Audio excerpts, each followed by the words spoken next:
Os cientistas utilizam o subconsciente. Muitos cientistas já compreenderam a verdadeira importância da mente subconsciente.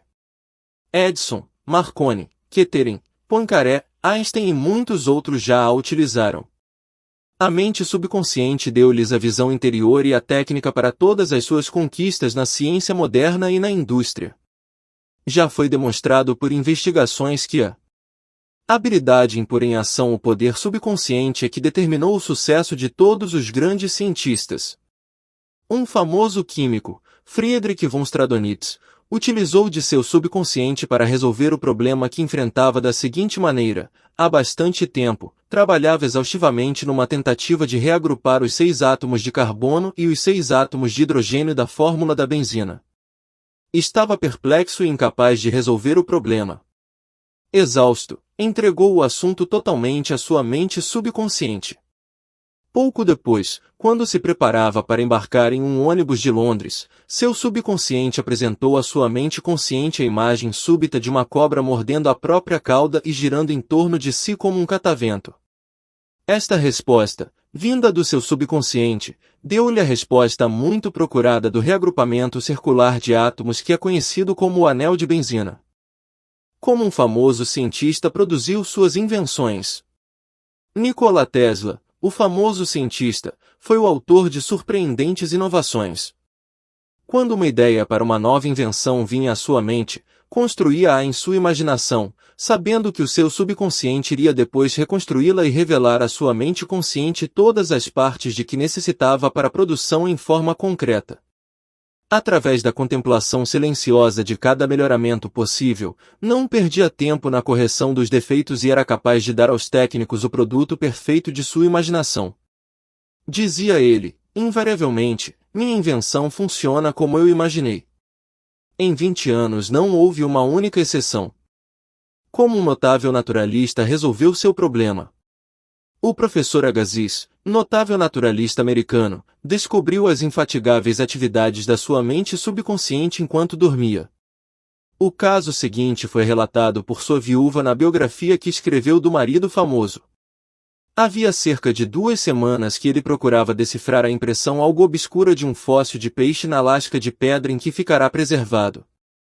Cansado e perplexo, pôs o trabalho de lado e tentou afastá-lo de sua mente. Poucos dias depois, despertou à noite persuadido de que, enquanto dormia, vira o peixe com todas as características que lhe faltavam perfeitamente restaurado.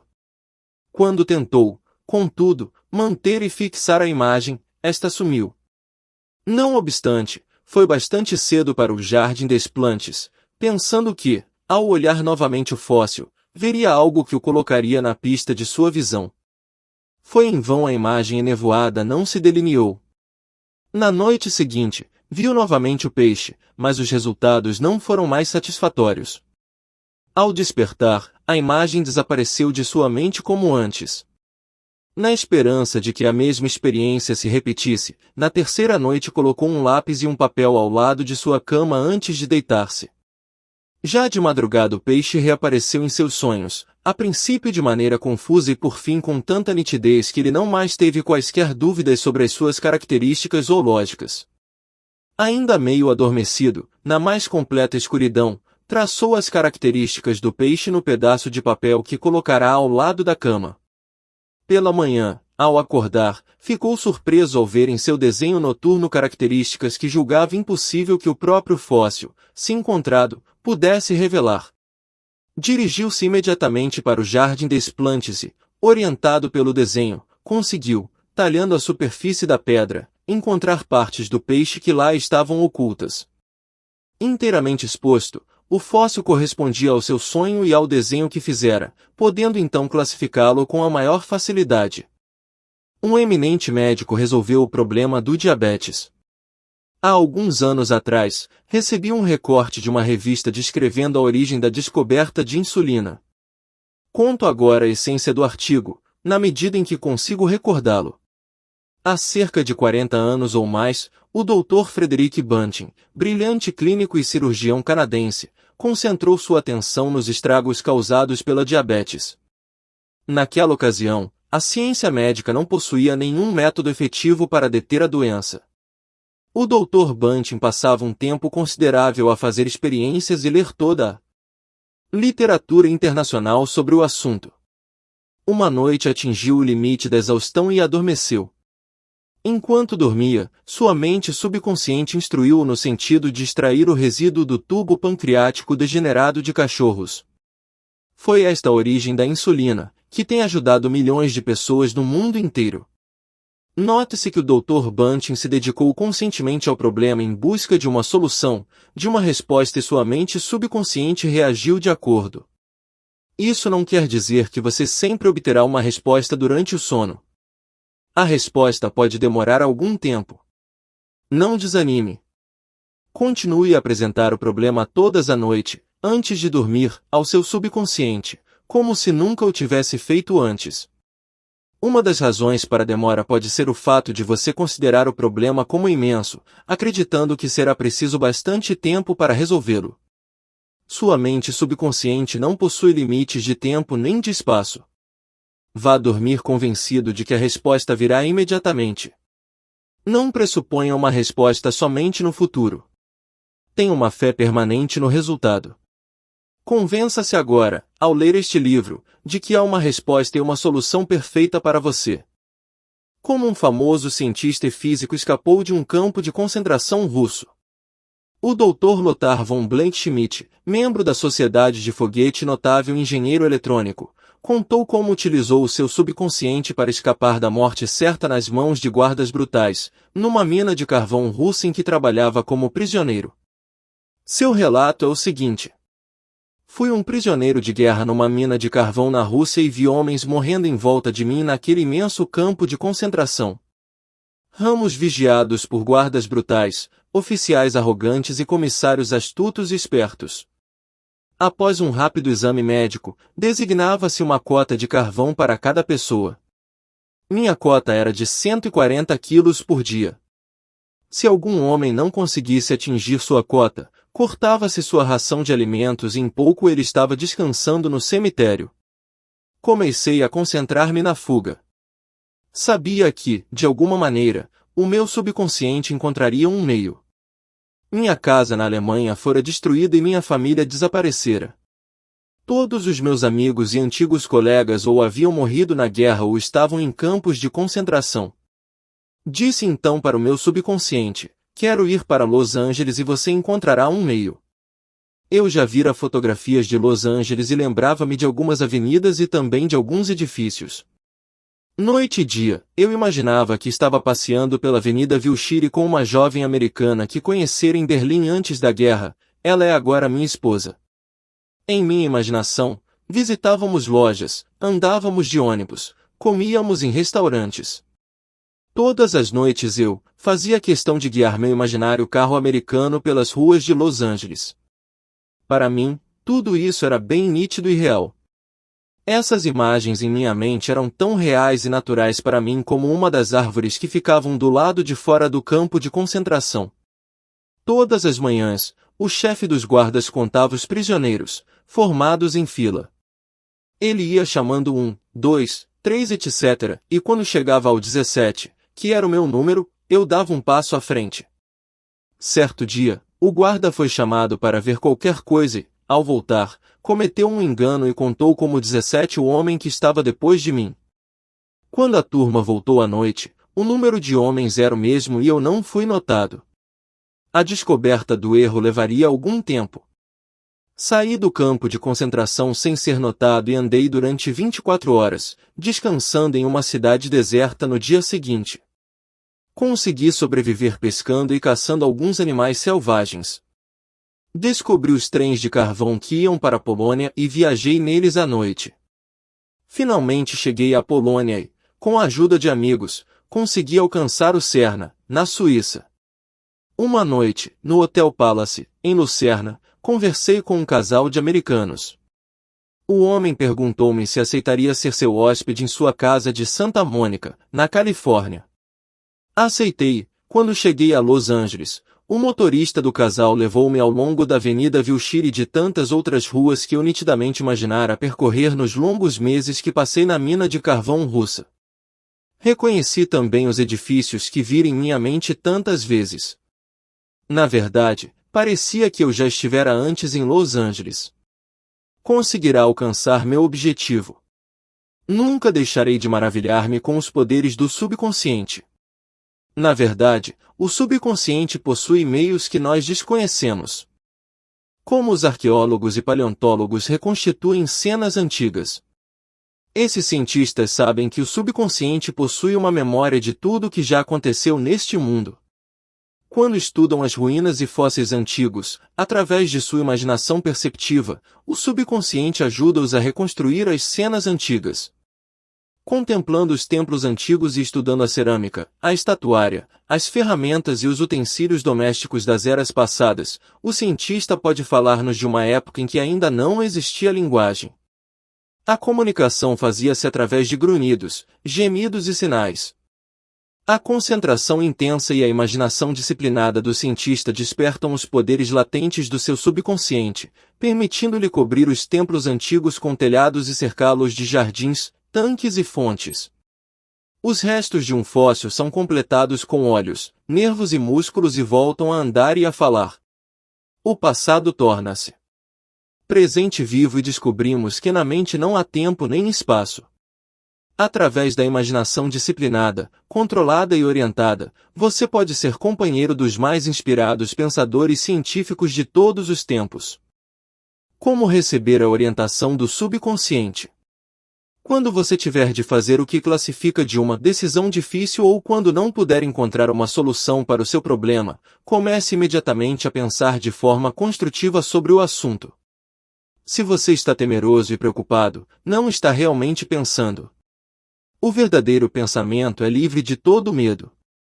Aqui está uma técnica simples que você pode usar para receber orientação sobre qualquer assunto. Acalme a mente e descanse o corpo. Diga ao corpo que se relaxe, ele tem de obedecer-lhe, pois não possui volição, iniciativa ou inteligência consciente. Seu corpo é um disco emocional que registra suas crenças e impressões. Mobilize sua atenção, focalize seu pensamento na solução do seu problema. Tente resolvê-lo com a sua mente consciente. Pense quanto ficaria feliz com a solução perfeita. Sinta a sensação que teria se a resposta perfeita já lhe pertencesse. Deixe que sua mente vegue dessa maneira e, então, entregue-se ao sono. Se, ao despertar, ainda não tiver a resposta, ocupe-se com outra coisa. Provavelmente a resposta virá, enquanto você estiver preocupado com outras coisas, como as torradas que pulam de uma torradeira elétrica. A melhor maneira de receber orientação do subconsciente é a mais simples. Eis um exemplo. Perdi certa vez um valioso anel que ganhará como herança. Procurei-o por toda parte sem encontrá-lo. À noite falei ao meu subconsciente da mesma maneira porque falaria a qualquer pessoa. Disse-lhe antes de cair no sono, você sabe todas as coisas. Sabe onde está o anel e vai dizer-me agora. Acordei de manhã com as palavras pergunte a Robert soando em meus ouvidos. Achei bastante estranha a ideia de perguntar a Robert, um garoto de uns 9 anos de idade. Contudo, segui a voz interior da intuição. E Robert disse-me, sim, encontrei o anel quando estava no pátio brincando com outros garotos. Coloquei-o em minha escrivaninha. Pensei que não valesse coisa alguma, por isso nada disse a ninguém. O subconsciente sempre responderá, se você nele confiar. Como o subconsciente revelou onde estava um testamento. Um jovem, que frequenta as minhas conferências, teve uma experiência bastante interessante. Seu pai morreu e, aparentemente, não deixou testamento. No entanto, sua irmã afirmava que o pai lhe havia dito ser seu testamento justo e beneficiar a todos igualmente. Todas as tentativas para encontrá-lo fracassaram. Antes de dormir, o jovem falou ao seu subconsciente da seguinte maneira, transmito agora o meu pedido ao subconsciente. Ele sabe onde está o testamento e vai revelar-me. Condensou então seu pedido em uma única palavra, responda, e começou a repeti-la como um acalanto. Adormeceu pronunciando a palavra responda. Na manhã seguinte, o jovem sentiu uma intuição irresistível para dirigir-se a um determinado banco de Los Angeles. Lá encontrou um cofre particular registrado em nome de seu pai e que resolveu todos os seus problemas. Seu pensamento, quando você vai dormir, desperta a latência poderosa que há dentro de você.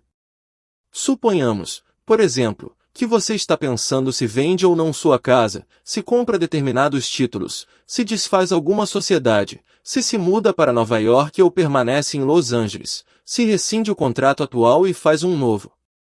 Faça o seguinte, sente-se em uma poltrona ou à sua mesa no escritório. Lembre-se de que há uma lei universal da ação e reação. A ação é o seu pensamento. A reação é a resposta do seu subconsciente. O subconsciente é reativo e refletivo, esta é a sua natureza. Ele ecoa, repete e retribui. É a lei da correspondência. Responde correspondendo. Na medida em que você projeta uma ação correta, automaticamente experimenta uma reação ou resposta, que representa, em si mesma, a orientação ou resposta do seu subconsciente.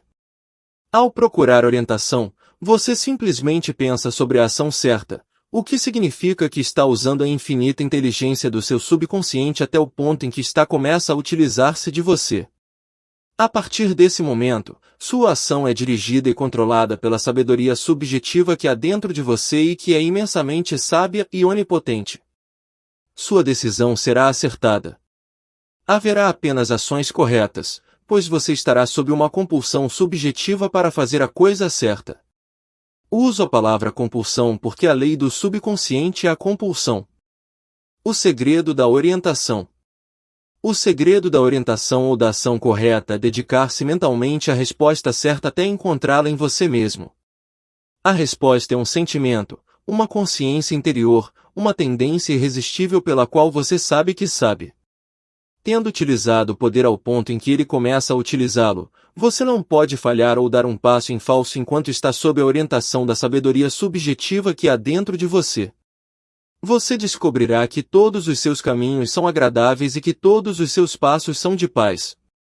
Pontos que devem ser lembrados. 1. Lembre-se de que o sucesso e as realizações maravilhosas de todos os grandes cientistas foram determinados pelo subconsciente. 2. Concentrando toda a sua atenção e dedicando-se à solução de um problema desconcertante, o seu subconsciente reúne todas as informações necessárias e apresenta a solução à mente consciente. 3. Se você procura a resposta para um problema, tente resolvê-lo objetivamente. Reúna toda a informação possível através da pesquisa e também por intermédio de outras pessoas. Se não encontrar nenhuma resposta, transfira o problema para o seu subconsciente antes de dormir, que a resposta sempre vem. Nunca falha. 4. Nem sempre você consegue a resposta imediatamente. Continue a fazer o pedido ao seu subconsciente até o dia em que a resposta irrompa e as nuvens se afastem. 5. Você pode retardar a resposta com o pensamento de que irá demorar ou que o problema é muito grande.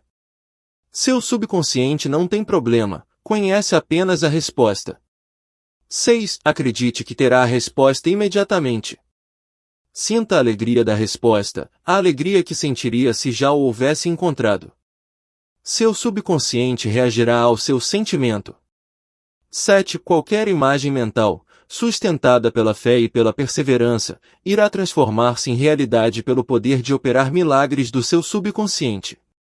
Confie, acredite em seus poderes, e maravilhas ocorrerão em sua vida na medida em que rezar. 8. Seu subconsciente é um depósito de memória. Nele estão registradas todas as suas experiências desde a mais tenra infância. 9. Os cientistas que investigam pergaminhos antigos, templos, fósseis etc., são capazes de reconstruir cenas do passado e fazê-las reais hoje. A mente subconsciente ajuda-os. 10. Entregue seu pedido de uma solução ao subconsciente antes de dormir. Confie e tenha fé de que a resposta virá. O subconsciente tudo conhece e tudo vê, mas você não deve duvidar nem discutir seus poderes. 11. Da ação é o seu pensamento e a reação à resposta do seu subconsciente. Se seus pensamentos são sábios, suas ações e decisões serão sábias. 12. A orientação vem como um sentimento, uma consciência interior, uma tendência irresistível pela qual você sabe que sabe. O toque de um senso interior. Siga-o. E não se esqueça de deixar o seu like, se inscrever no canal e ativar o sininho das notificações.